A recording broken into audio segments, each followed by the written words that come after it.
My name's Andrew Mercer. You want to know where I'm from Rochdale. You want to know my age? I'm 37. Might not look it, but I am 37. Yeah. How was your childhood? How was my childhood? Up and down a bit. Like, right at first, for what I can remember, and that it was a family. When I was getting older and that, but I seen things my brothers never seen as well. Like, I seen like violence between my mum and my dad and that, but my brothers never. I don't know whether they think I'm lying about it. I don't know, but like, seen some crazy shit in it, and it's like, obviously, you know how you get protective of your mum, innit? Yeah, you have to. Yeah, and like, I've had some emotional problems with my dad and that along the way, but you know, swallow your pride in it and fucking get over it. You know, you've got to do in it. Time's a point in life when you do eventually grow up. And I think that was about 5 years ago. Yeah. 5 years ago. But what I've learned from all since childhood to now, I try to take that effect on other people. I do speak to a lot of people in depth. Yeah, they do tell me things. Sorry about my hands. I do things with my hands. It makes me talk a lot better. It's alright to do it. I try to counsel people now these days, and I do talk on deep levels, and it does help me. It does take me back in childhood memories. It does get me upset. It gets them upset. Vice versa. Yeah. You know, I'm there to help them deal with it as well as myself. I do like, pretty much, I do talk about things a lot. Yeah, school. Yeah, I went to school, but I didn't like it. I was like, I had special needs, where some people, when you say special needs to them, they like think that you got a problem. I see it as, yeah, I've got special powers. That's how I see it now. Yep. Yeah, I've got special needs, I've got special powers. You know, that other person who hasn't got that special needs, they ain't as brainy as me. That's how I see it. Like, yeah, you don't need qualifications to be brainy. No. You just need a sense of direction. And, you know, I've been on many paths. You know, I'm on the same path now what I was years ago, but I've diverted off it. It's how you get back to it, innit? And you just got to keep going forward, haven't you? With a smile. Like my mate David said yesterday. Thinking positive. Yeah, if I don't, I can rapidly go downhill, man. Yeah. Rapid. I'm a bit depressed at the moment now. I'll be honest with you. Yeah, I've been a bit of a crybaby lately. You know, people tell me to fix up. It's not as easy as that. I can't do that. I can't just snap out like that, man. It takes a while, man. I am depressed, yeah, these days, yeah. I am. Highly. But I've got to block it. How you dealing with your depression? I do take drugs, yeah, on a daily basis. Try to keep it to a minimum, but you know, it is what it is. I do eventually want to come off them. I am trying, but taking tablets is just another drug in it, really. But I reckon I'd be able to wean myself more off them than what I would off the heroin. So that's what I'm going to do. So let's take it back to school. School, yeah. What age did you leave school? I went jail from school. Yeah, 15. Well, 14, yeah. I went to a secure unit, and then when I turned 15, I went to juveniles, or YOs, juveniles, yeah. Grew up, like, rest from there then, till 27, I think I was, when I got out. Well, in and out till 27, and then I just knocked it on the head and I've not been back since. So 10 years I've been out. 10 years.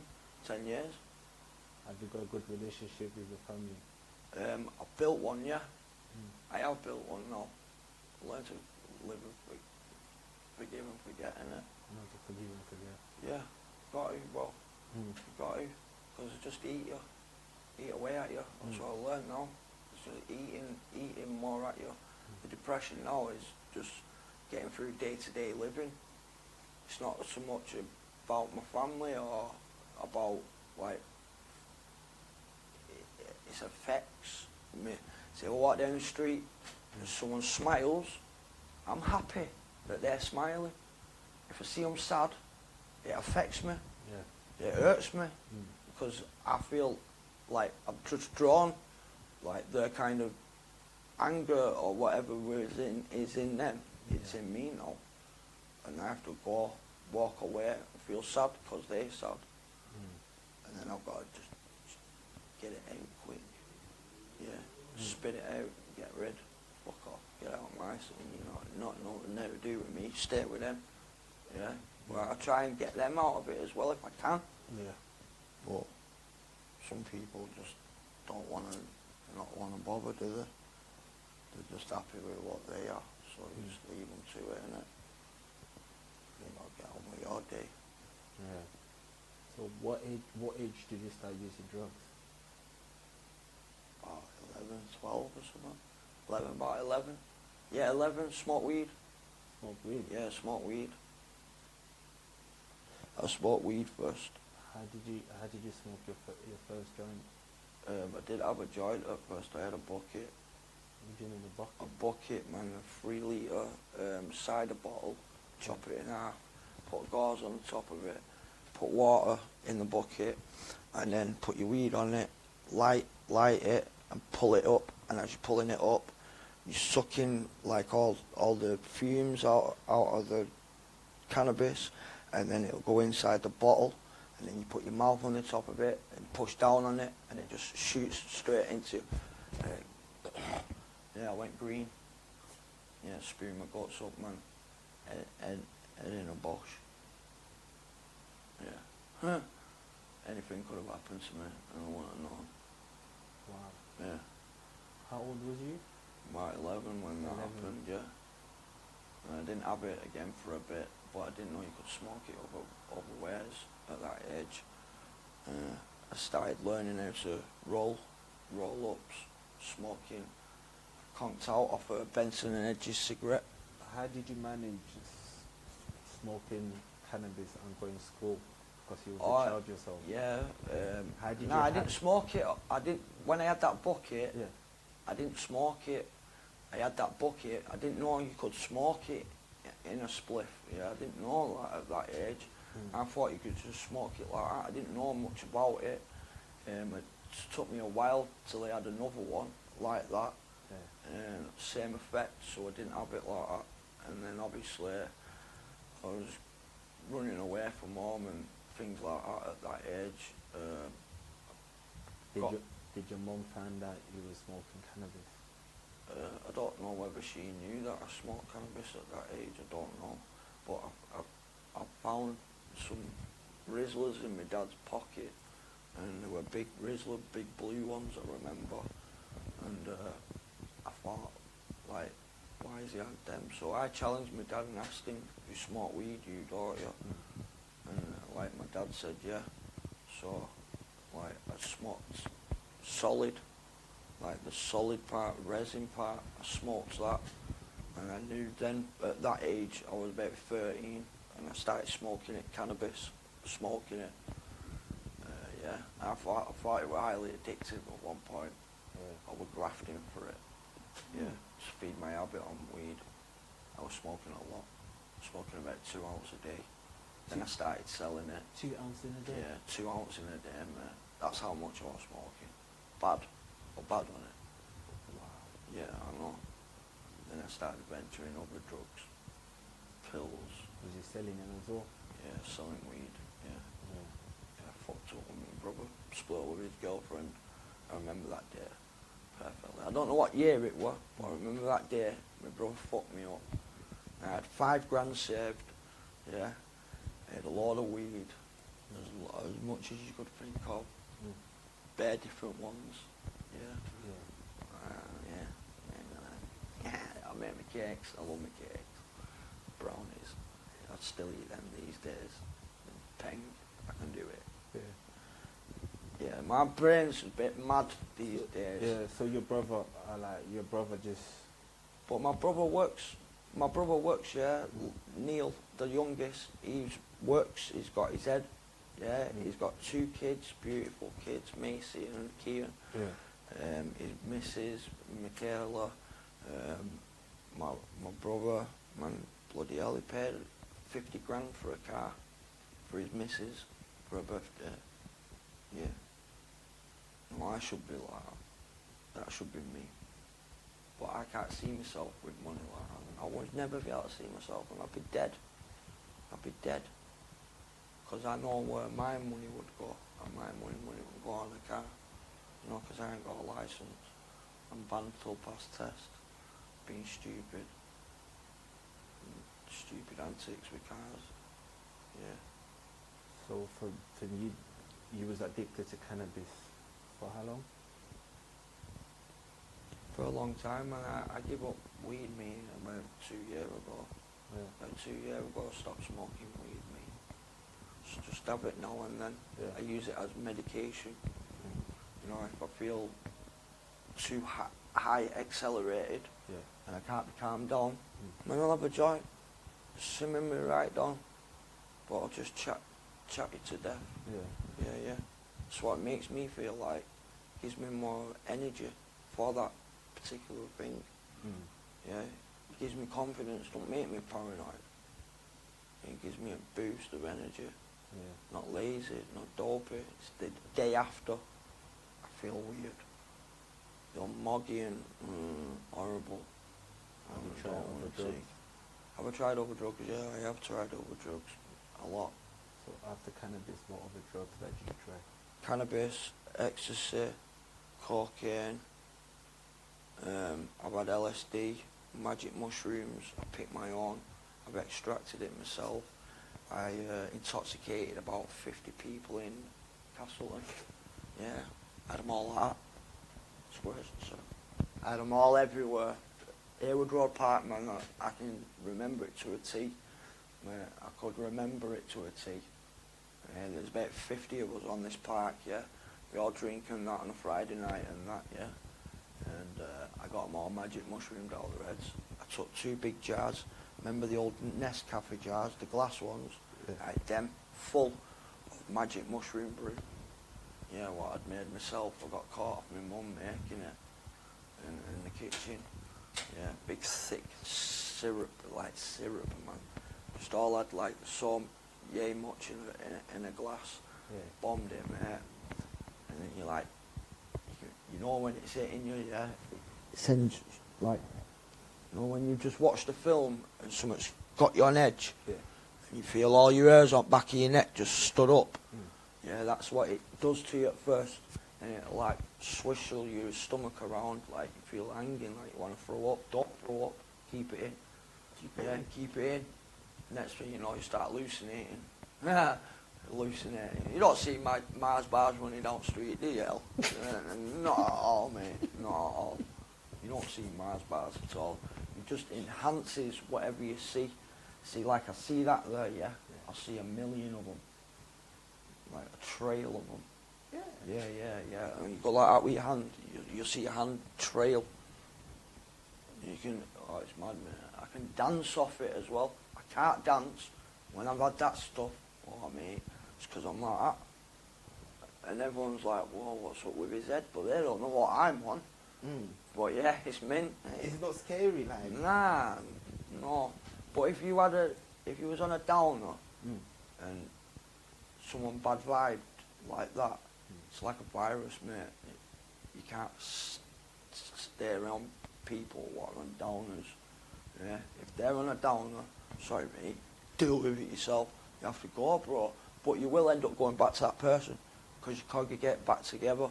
The people that are on that stuff and you started off with them people, if you walk away from them, innit, Gary, when you walk away from them, mate, you'll end up back together.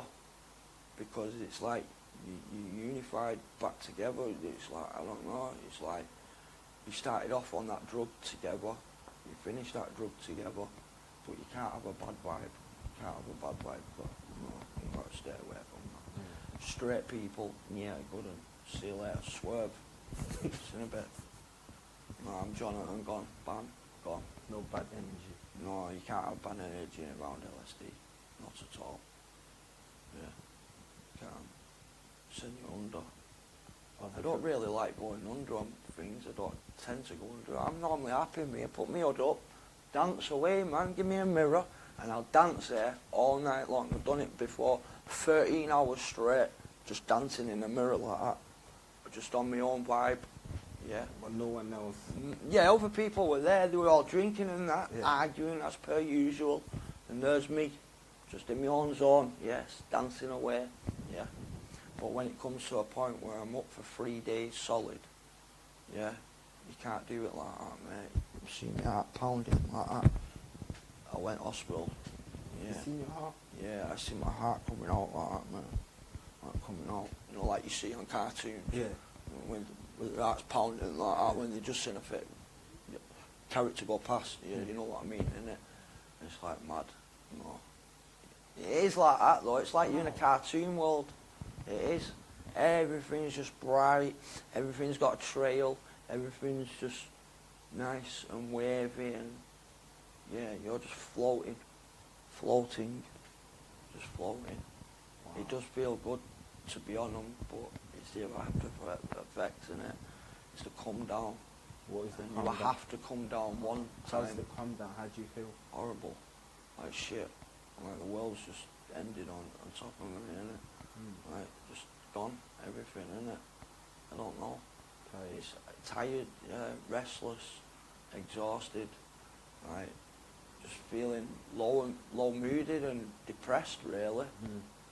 So then you want to think how, like, it affects, innit? I can talk like this now because I've experienced it and I know about it. I don't choose to take a drug because I like it. I take it more now because, like, just block everything in it. If I don't take it, what life have I got, man? I can walk around, I can do what I'm doing normally, I can do that, doing that and that, but it's, what am I going to have what life am I'm scared. I'm scared. Scared of what? The life out there, me. I'm scared of it. My life's at home. Waking up in my bed, getting up, go to toilet, get up, make something to eat, get up, go to shop, back on my bed, I go to sleep, wake up, do the same stuff every single day. It's boring. I hate it. So what do? I take a drug. Relaxes me. Just chill out, innit? But if I'm at home and I'm not around people, I can't hurt them. Only one person who's hurting is myself. What other drug have you tried? I've had weed, cocaine, crack. I only started having crack, because I learned how to wash from cocaine to crack. And I learned how to wash it up. So I learned that and I started taking crack. And it didn't help with my mate giving me 5.5 ounces of crack. Yeah. Dropped some off at the bottom of my block. Threw it in a sock, in a bin chute. Said, get down there in that bin chute now and pick that up. And I picked it up. I rang him back, said, you trying to get me killed? Seriously, mate. 5.5 ounces of crack. And I started smoking it. Would you used to sell it before? Nah, didn't sell it. Well, knocked a bit out, made my money back on it, yeah. But I smoked most of it. With a lot of people as well. And I probably ruined their lives if you come to think about it, because they started smoking crack because of that as well. So before that you never had crack? No, not really. So you used I've had it once, but never thought of having it again. That was when I was 18 though. And when I was 18 I was in that Salvation Army over there, and I had a 20 stone and it blew my socks off, and I never had it again since that, till then. Yeah. So I can't say I was like bad on it, but these days now I am. You was bad. Do you used to use cocaine before crack? Yeah, I was bad on cocaine, bad, really bad. Yeah, it was worse than my crack habit. Yeah, bad. I owed about £2 grand every month. Yeah. How did I fund it? Doing what we were doing at the time. Like, I'm on benefits at the moment. I'm on the sick. I have mental health problems because I had a slab off my head. Yeah. What did you have? What? A concrete slab off my head. Right. Hit me there. Like there. If it had hit me like that, it would have probably killed me. I don't know why it didn't kill me. I wanted it to get. Well, these days now, I think, well, why not? Well, you selfish bastard, you could have just killed me then. Why bring me back, man? You know, I've got to live this fucking stupid life now, yeah, where, like, just again, innit, over and over again, because I've died before, innit, and come back. My mum saved me, man, from drowning. My mum mouth-to-mouth me, innit, and it saved me from drowning, man. Yeah, her and this guy, yeah, they see my fingertips coming out the water of a river. I was only young then, though. Yeah, she mouth-to-mouth me. And then I fell over in the river down near Asda. I fell over the wall, innit, and I woke up the next day, cuddled to a pair of ladders in the river. Yeah, I couldn't feel my feet or anything. I had to fall out in the sun for a bit. Yeah, I don't remember nothing. My mate said he saw me and then he didn't see me. And I fell over the fucking wall, innit, and I've gone in the river. Yeah.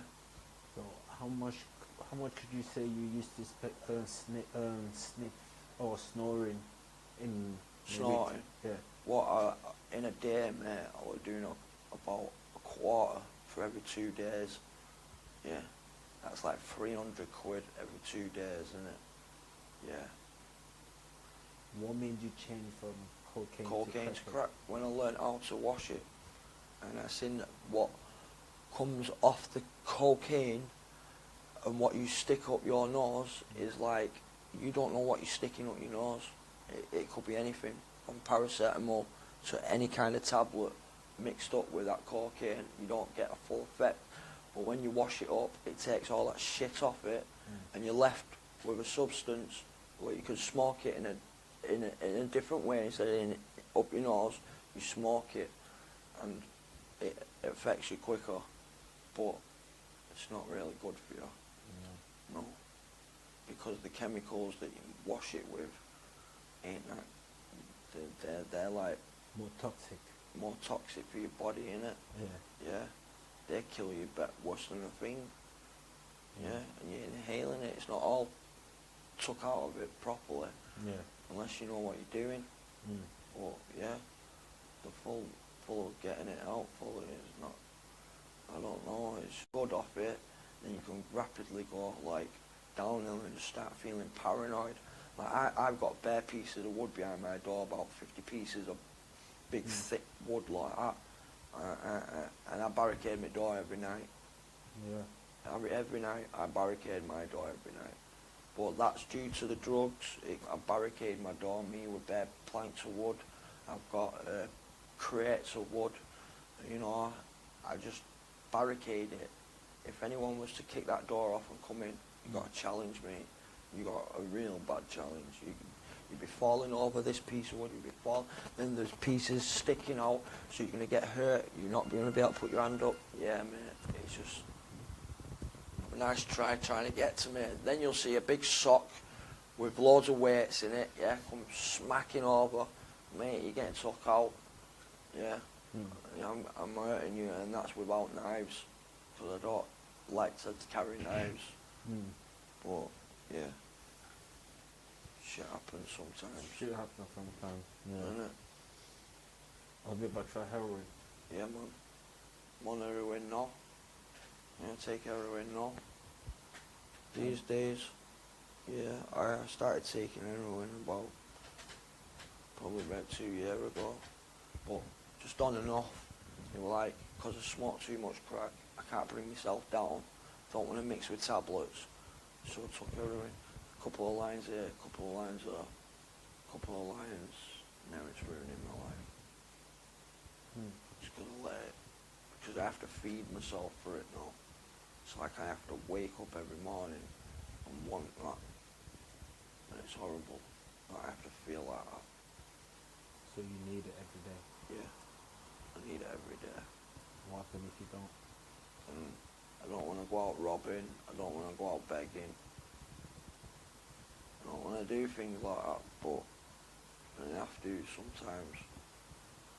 You know, just have to get by. You know, but I've just learned a strategy where if I have something one day before, if I get another, like I would say a bag, then I would keep some for the morning after, so then I don't wake up rough. Yeah. And then I can supply myself in the morning with the rest of what I had from the day before, and do it that way. So I'm, in a way, stabilising my habit as well. Yeah. But I want to come off it, and that's why I bought some tablets to get off it. Yeah. And I hope that these tablets now get me off it. What tablets are there? Pregabalin, they have opiates in it. I don't know how much like opiates, but they're prescribed, they're not dodgy. They're prescribed to a certain other person. I take it off them. They don't need it, so I buy it off them. Why can you not see your GP? I probably could do because of the head injury.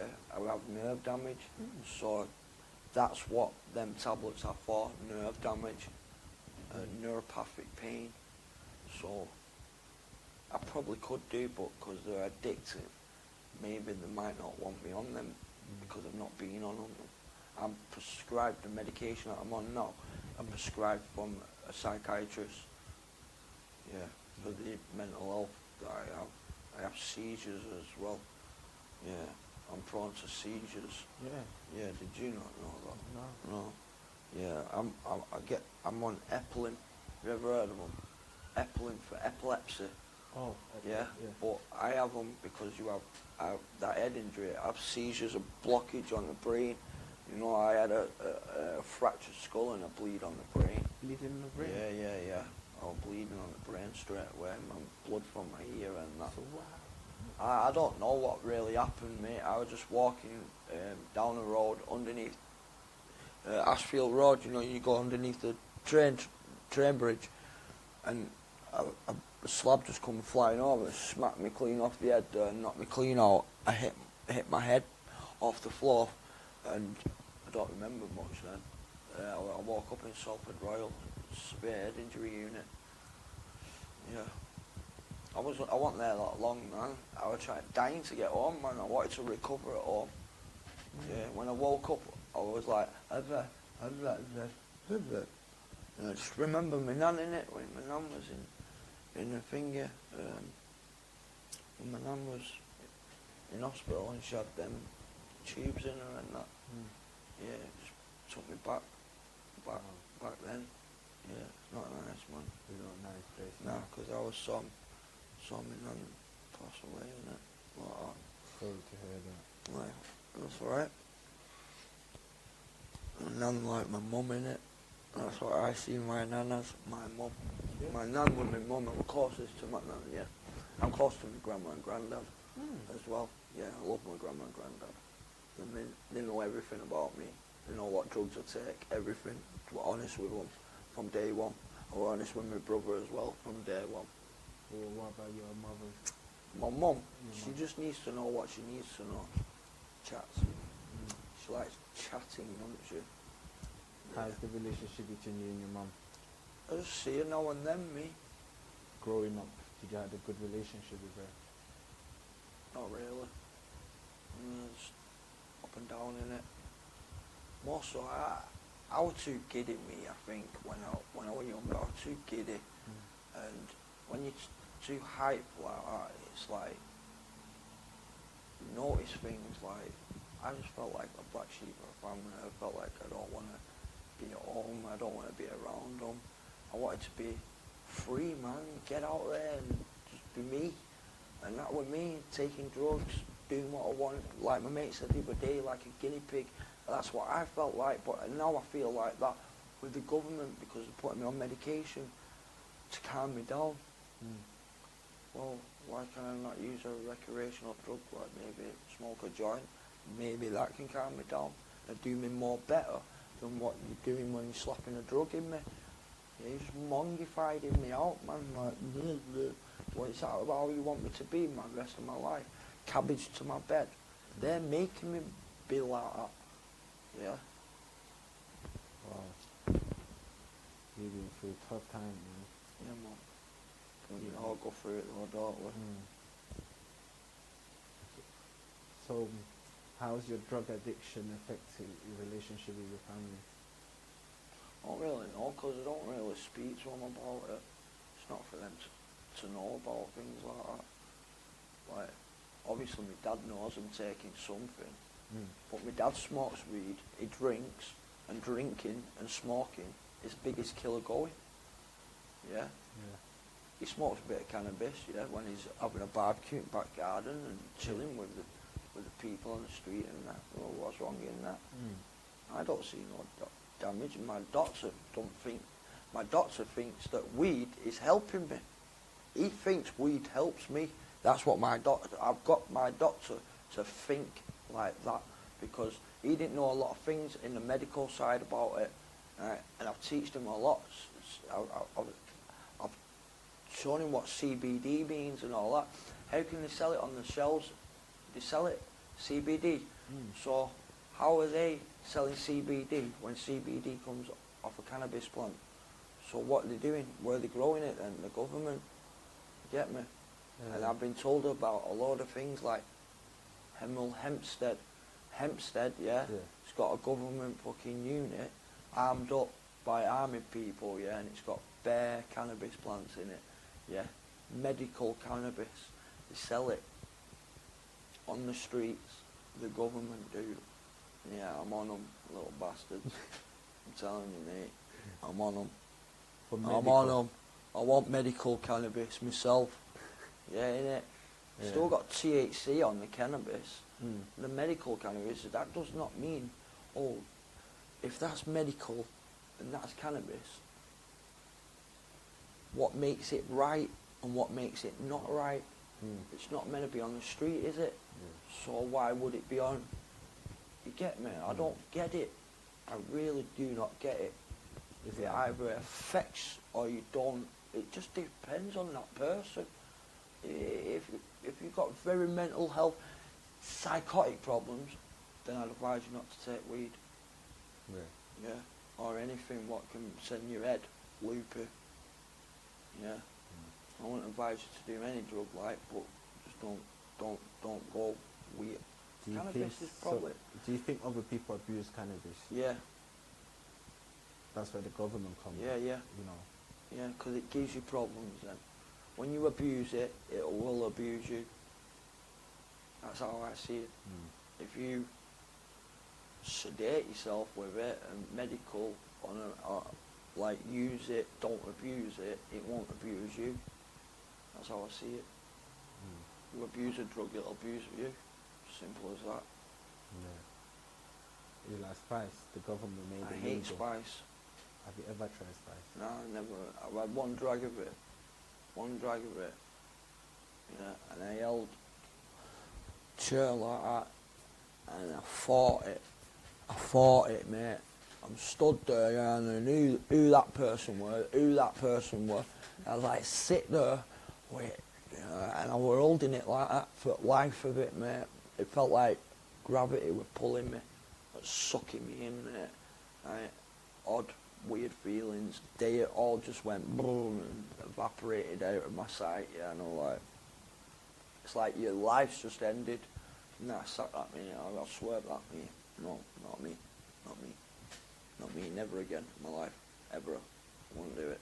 I hate people that have it, but I can't stop them from having it.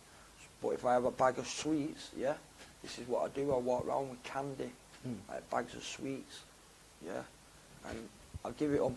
Every spice head what I know, I'll give them a bag of sweets or a bag of sugar because it brings them round. Yeah, because I didn't tell him much like what you do. I just, Oh, you didn't even tell you. Nah, I just said You set certain him up. bits, Yeah. but not like total what it would do. Yeah, I didn't tell him what you did. I Yeah. said he might chat with you, Yeah. right? But it might be on a deep level, yeah. Yeah. But it's sort of entirely up to you that. But because he's a sound guy, yeah, he's down to earth. If you don't Oh, he wanna loves talk- you. Yeah.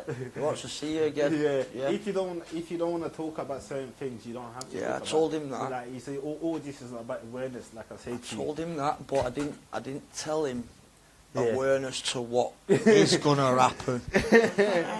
But it did help him though. Yeah, and man, it, massively helped him, bro. It did help him. So Because you whenever- just hit the nail on the head for what I've been trying to get to Yeah. him. Yeah, when we left, he obviously wanted drugs, yeah, right. But he didn't. He wanted some beer, and I said to him, "What is the point of what you've just done the last couple of days? You told me how better you feel. Why go have it? Why go have it, bro?" He said, "Get me 2 white then." So what, you're gonna sit there and watch me have what I'm having and you're not gonna not have none? He said, "I swear I don't know what have none. Get me 2 white." But it hit him later on at night. It hit him because I got onto it why he is having it. It's just no blockage, bro. It's just another level, like he said while we Yeah. were here. Another level, that's all I do it for. I do it for pain as well. Let's start. That's why the pre-gabs are there, bro. Coming off this shit, me, man. But I'm just using another for another. How do you find your drug habit?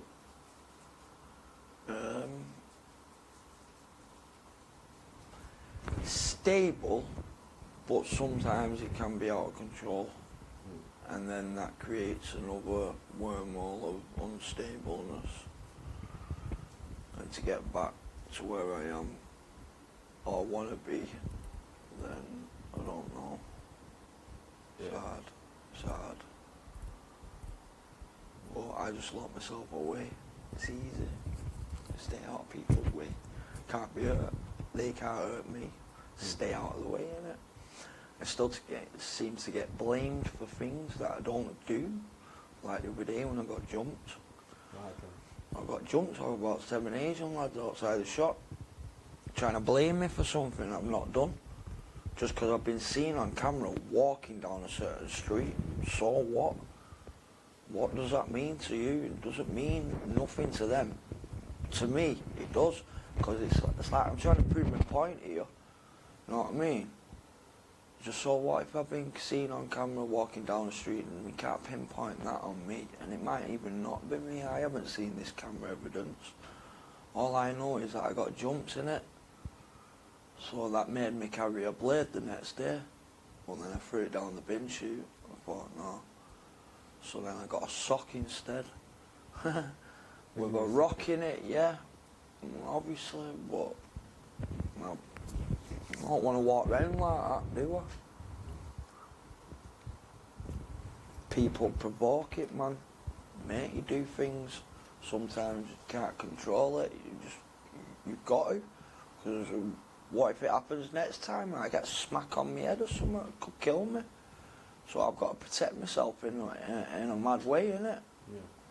I sit in my room thinking, if that door comes through, I've got to put my life away to one side or waste my life because they're coming to hurt me.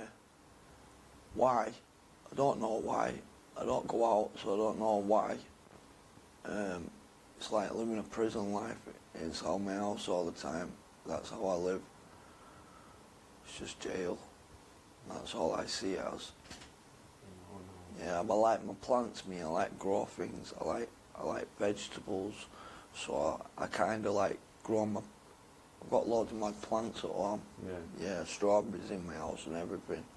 Obviously not grown yet, but I like my plants in it. Got a big massive thing, spiky thing, yeah, and I've got it in a big bucket, big 50-litre bucket, man. Mint, man, my front room's like a big scrapyard. Yeah, I've just got bare metal, like different parts, and I like collecting things, taking circuit boards out of things. Out your TV, you got loads of gold in your TV, platinum. Red Bull is bull spunk. Let's get this on camera. Red Bull is bull spunk. It's not. It is, man. Look it up on YouTube. It can't be that. It can't be. You just read it. Well, how many drinks? How many of them have been said? A lot of bulls. Nah. You just read it there. You just read it. Is that a fact? Yeah. Ask it, is it a fact? That made me sick. Thank you for watching Andrew's story. We're now going to talk a little bit about it. Please don't forget to hit subscribe if you enjoyed what you're watching. Thank you. So, Andrew, first of all, looks amazing for 37. 37, yeah. Does not look it in the slightest. Like, I would have said he's younger than me. I've just insulted myself dramatically, but... Would you not say, though? He's, like, proper baby-faced. He looked good for his age. And considering his lifestyle, like, it's not aged him. No. It looks good. So he had some problems with his dad growing up. How do you think, because you're a man, I am. possibly, Yeah. debatable, no, you're a full man. How do you think, because it's different for girls, I think, relationships with their dads, how do you think having a difficult relationship with your dad, like, how would you feel that would maybe change his life for the, like, I guess, have you not got that male role model then, or? Especially like when you're a man, like, and you got a boy. If you don't get along with him, he's always gonna challenge you, you know. But I think it's up to the parents, you know, to not raise into it. If your son challenge, like It's not personal. It's not personal, but yeah, I think the dad should manage him all better. But how do you think that would set, like, Andrew up for the rest of his life? Like, do you think that plays a role in how his life's turned out, not having a fantastic relationship with his dad, or do you think that plays no part in it? He played part in it. That played part in it. In what way? Because he got stuck. He was talking about he need to sit down and talk to his parents. So that's mean he's not happy with.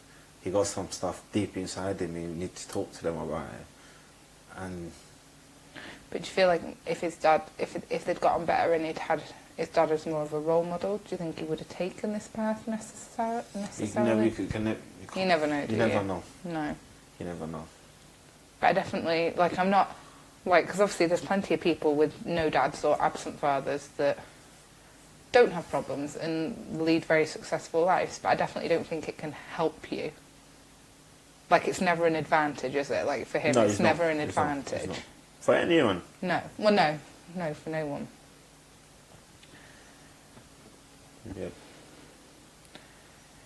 And he talks as well about he had at school he was diagnosed having special needs or superpowers, which I love that. I think that's amazing. I think that's a really good way of looking at it, though. Yeah. But that must have made, he doesn't go into what it was specifically, but that must have made school a bit more challenging. Not just in the learning sense, in the feeling maybe a bit more ostracised from everyone else. Different from everyone else, Yeah. It might make it a bit harder to settle down with, like, because I think, like, your friends make school, don't you? Don't they? Yeah. No. Like, if you haven't got a good, if you haven't got a good group of friends, like, school's not a fun place, is it? No, I'm not going. Just go socialise. Don't need to learn anything. The worrying bit is you're probably smarter than me. And I actually went to school.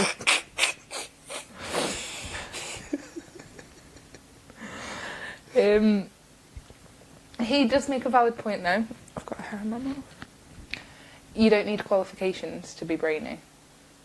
And I think that shows, because he left school not necessarily through choice. It's just to some extent you need some qualification. I don't think you do. You Do need you the not think basic there's one. plenty of like You need your business qualification. owners that maybe haven't barely got any GCSEs, but they're smart Yeah, and have got common sense? yeah. Well, you need education, regardless. In this society, I'm not you saying need you it. don't need it, but you don't need... Your qualifications or your grades don't always reflect how clever or smart you are. Because you may have struggled in school and had a tough time but you in need school. a good grade in this society to beat someone. That's what you. You don't. You could start your own business. Yeah, you can. But if you want to work for someone, Yes, if you want to work for someone or get a job yeah, get where a job. someone else is your boss or whatever, then yeah, you are going to need...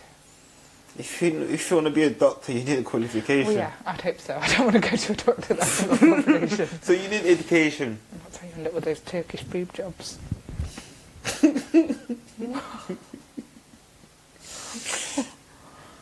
You do.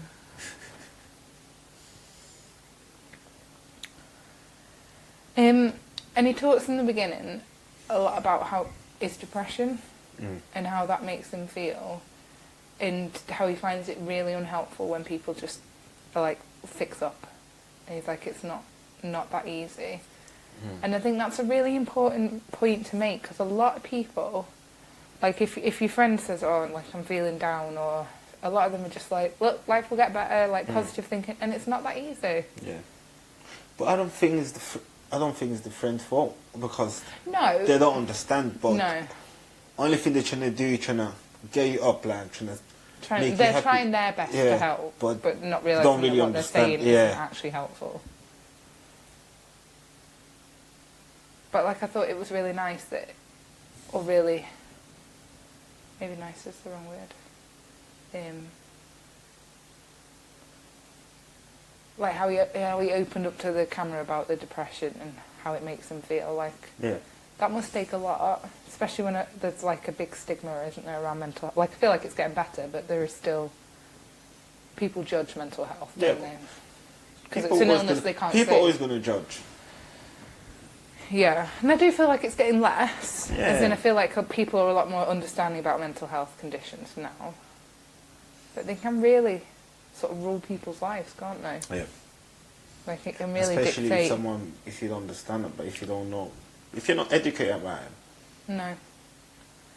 Which I don't know, maybe they're doing more in schools now to educate, but I don't remember in school much being said about mental health at all. Me neither. Did you go to school? Yeah. Sorry, I couldn't resist that one.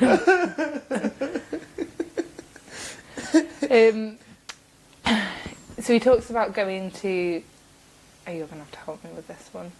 Jail, because it's not jail at 14. What is Secure it? unit. Secure unit, and Yeah. then young offenders. Yeah. Like, to me, at 14, that seems crazy. Like, at 14, I mean, maybe I led a very sheltered lifestyle, but I was still a kid. Like, I'm pretty sure I still played with... No, actually, this is going on the internet. I'm listening. I'm pretty sure I still played with, like, Barbies at 14. 14, you play with Barbies? Can you please edit this? Please, please. I'm begging you. Of course I'll edit it. Please. I'll edit. But, like, my point being, like... Of course I'll edit. No, it's nothing wrong, you Why know. did I open my mouth? But, like, at 14, I feel like I was still very much a kid. Yeah. Like, I don't feel like... What school year would that have been? Like 9? Year 9? Yeah, no. Year 9, year 10. Like, I don't feel like I had any worries, any responsibilities. Like, it was just, like, carefree. That's because you had a stable home. I mean, you've heard about my mum. No, but, But yeah, that's because you had a stable. Yeah. You know. Yeah. Yeah. He's saying growing up and his dad was very nice to him. So you have to take that into consideration. But I just can't imagine how that must have affected the rest of your life then. Yeah. Because he was in and out of jail from 14 to 27. Like, that's the main part of your life when you're doing, like, you're growing up and learning. life lessons and You miss figuring it. everything Yeah. out. And you're missing out those fun years as well, from like 17 to 20, where you still don't have those big responsibilities and you can just, You can go. huh? I'm listening. You can just like have fun and not have to worry. Okay. Like, you can go out with your friends and stuff. Alright. Like, no responsibility. Like, Mm. and I'm not saying that, it's obviously not the same for everyone. Some people do have responsibilities at that age and stuff. Yeah. But that is like, that's the main part of your life where you're trying to grow up, trying to figure everything out Mm. and get a job and stuff, isn't it? Yeah. And he's missed all of that. He missed a big part of his life. Mm. And what I would say is probably like a really important part of your life. Because it can't be easy. Oh, it's not easy. And people just expect him to stop taking the drugs. You can't just stop. You can't. No. You can't just stop like that. Especially if you don't have no family support. You can't. No. But I feel like he did really well because he's 37 now, isn't he? So from 27 to 37, 10 years, Mm.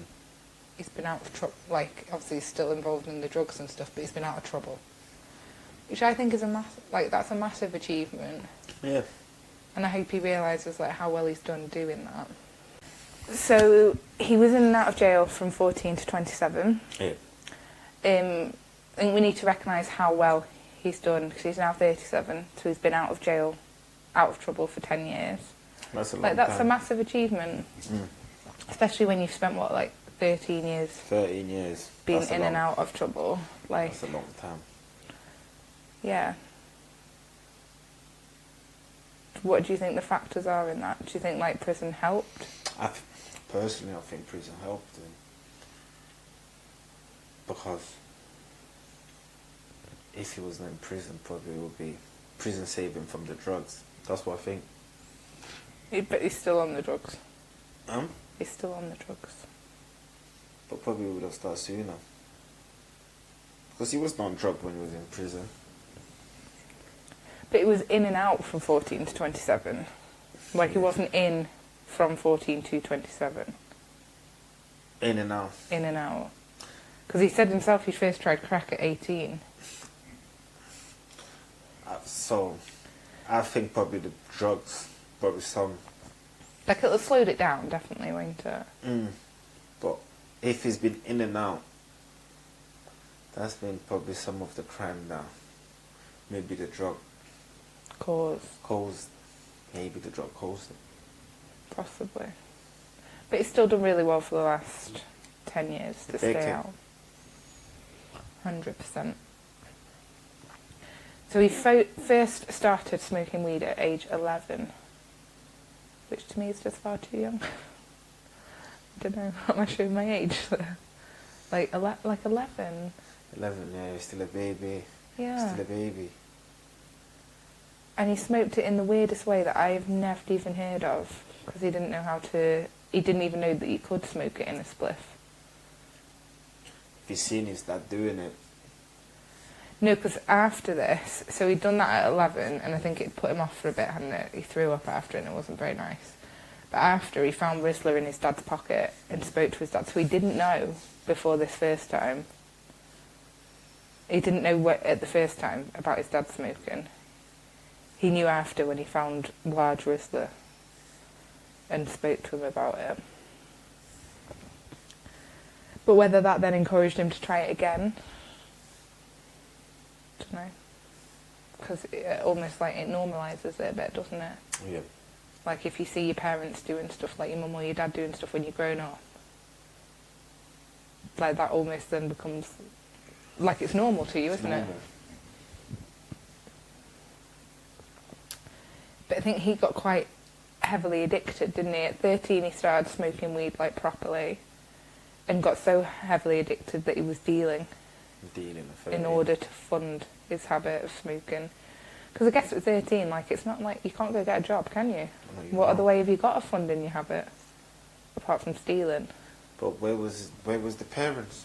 How did they not notice something? Even if they didn't know what it was, how did they not notice that something was wrong? Personally, I think everyone failed him.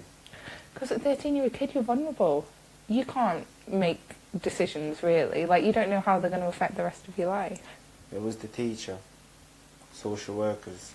How did no one? No one noticed that. How did no one notice? Or even if they did notice, why did no one help? It was like his whole life could have been different. Yeah. Whole life could have been different. So he said he first tried crack at 18. He tried it once. Sorry. And it made him feel quite sick. He didn't enjoy it. And then he doesn't. I don't think he says what age, but a couple years later or something, his friend gave him 5.5 ounces of crack, which he then proceeded to smoke most of. If I try something for the first time, I forgot about that. I don't like it. You're not going to keep persevering. Especially something you put in your mouth. I'm not going to do it again. I'm not. I think probably did like it. For you to smoke half of the pack. But it was the same almost in a way with the weed, wasn't it? Like the first time he didn't like it, made him feel sick, he still went back to it. Maybe he had almost that kind of thinking to it. Yeah. That he ended up really enjoying the weed. Maybe he could just keep trying this. And he'd like it. I don't know. Yeah. But that seems to have then been the, like, descent into sort of heavier drugs. The bit that made me the saddest out of that whole thing is when he said about his mum saving his life and the paving slab to his head and the fact that he wished he hadn't woke up. Like, I can't, like, that made me so sad that someone had no hope for their life, that they'd rather be dead. Because that's the best option. That's the best option for him. That's how you feel. It's still, like, that bit definitely made me the saddest. There's no hope there for him. But I really hope he gets the life that he wants. I hope he starts believing in himself. He needs to start believing in himself. Yeah. Because if you can't believe in yourself, no one else is going to believe in you. No. I hope he does get clean. Me too. Thank you very much for watching, and we'll see you again soon.